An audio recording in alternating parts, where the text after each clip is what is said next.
শুরু হয়েছে বাংলা নববর্ষ ১৪৩৩। বরিশাল বর্ষবরণ চিত্র নিয়ে বিস্তারিত জানাতে আমাদের সাথে যুক্ত হচ্ছেন সহকর্মী জিয়াদ মাহমুদ। জিয়াদ, আমরা আবারও আপনার মাধ্যমে বরিশালের বর্ষবরণের উৎসবের আয়োজন দেখতে চাই।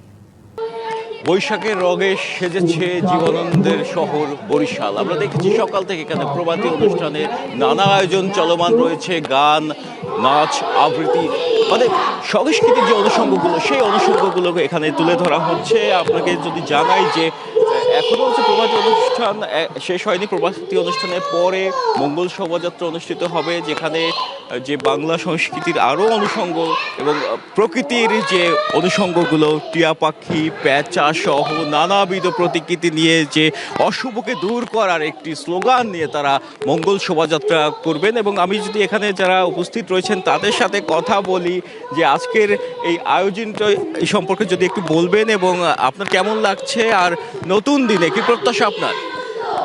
খুবই খুবই খুশির একটা ব্যাপার যে বরিশালে আবার আগের মতো করে সবকিছু আয়োজন হচ্ছে, কারণ এটা হারাই যাচ্ছিল।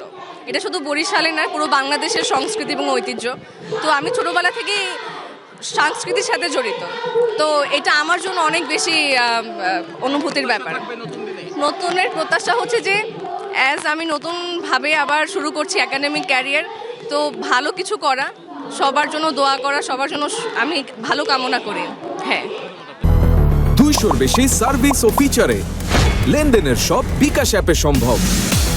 যেমনটি শুনছিলেন, এখানে যারা রয়েছেন আসছেন তারা কিন্তু নতুন দিনে নতুন প্রত্যাশা করছেন, নতুনের সূচনার প্রত্যাশা করছেন। এবং শুধুমাত্র এই আয়োজন এই মেলা মাঠে সীমাবদ্ধ থাকলেও একটি বিষয় জানিয়ে রাখি যে বরিশালের এই যে বিএম স্কুল সংলগ্ন যে বৈশাখী অনুষ্ঠান, এটি 3 দিনব্যাপী এখানে মেলা আয়োজন করেছে উদীচী শিল্পগোষ্ঠী, এবং একই সাথে যে এই প্রভাতী অনুষ্ঠান সেটি এখানে উপস্থাপন করছে উদীচী এবং চারুকলা বরিশালের যে সংস্কৃতি কর্মীরা রয়েছেন তারা। এবং এটি কিন্তু এই যে মেলাটি 3 দিন চলমান থাকবে। এছাড়াও বরিশাল বিভাগের নানা স্থানে মেলার আয়োজন করা হয়েছে, নানা অনুষঙ্গের আয়োজন করা হয়েছে। তো সকলেরই প্রত্যাশা একটি এই নতুন দিনে যে সব পৃথিবীর সকল মানুষ শান্তিতে থাকুক, অসাম্প্রদায়িক একটি বাংলাদেশ গড়ে উঠুক। এতটুকুই ছিল বরিশাল থেকে আমার কাছে।